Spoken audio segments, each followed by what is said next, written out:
During the healthcare debate in Washington, millions of Americans came face to face with the highly partisan and dysfunctional climate of our political process. A CNN poll showed that 86% of Americans believed that government was broken but could be fixed.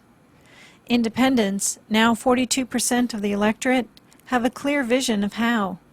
CNN's Don Lemon asked historian and independent voting analyst Omar to explain. I guess the question is, do you believe that Republicans and Democrats can work together with this as an independent? See, it's not just individuals getting together at the high levels of governors or Do you think independents are included enough? Do you think there's enough there? No, there's not. In fact, there are structural limitations against independents from participating as full-fledged citizens in this country. In some ways, there's a sort of a Jim Crow against independents in this country.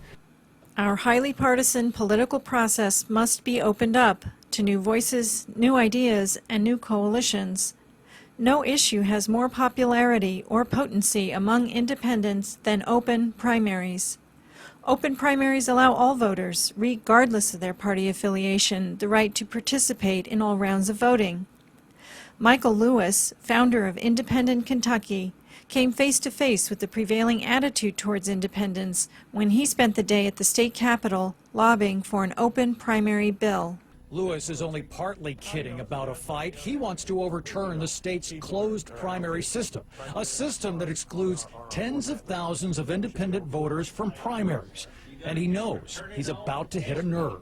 What you're saying is, I don't like the way America runs its political system. Well, if you don't like it, move to another country, move to another country, move to another country. But independents are not letting partisan discrimination keep them from speaking out.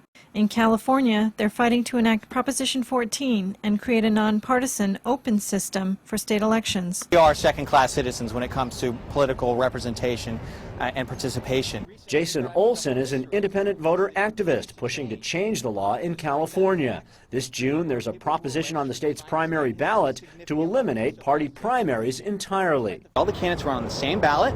All the voters, regardless of party, vote for the best candidate, and then the top two vote getters would then go on to a runoff-style election. So there'd be no more segregating voters by political party and excluding independent. Party officials are trying to move things in the other direction. In Arizona, for example, the Republican Party is trying to close its primary, so only registered Republicans can vote. Still, Olson sees momentum moving in his direction. We have a real shot to have independents kind of crack open the doors, if you will, and start forcing some real change. In New York City, independent Mayor Mike Bloomberg impaneled a charter revision commission which may put nonpartisan elections on the ballot for voter approval. Nonpartisan elections are a form of open primary.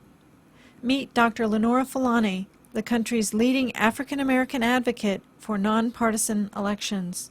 One thing you've been working towards is trying to see how independent registered voters who are registered independents will be able to vote in party primaries. It's usually not allowed in states. How do you hope to turn that around in order to more empower people? My goal as one of the founders of the Independence Party is to pass over the next 12 months nonpartisan election reform in New York City, which does away with party primaries and allows the 1 million voters in the city who are registered as independents to be able to vote in a first round, and that would take care of it.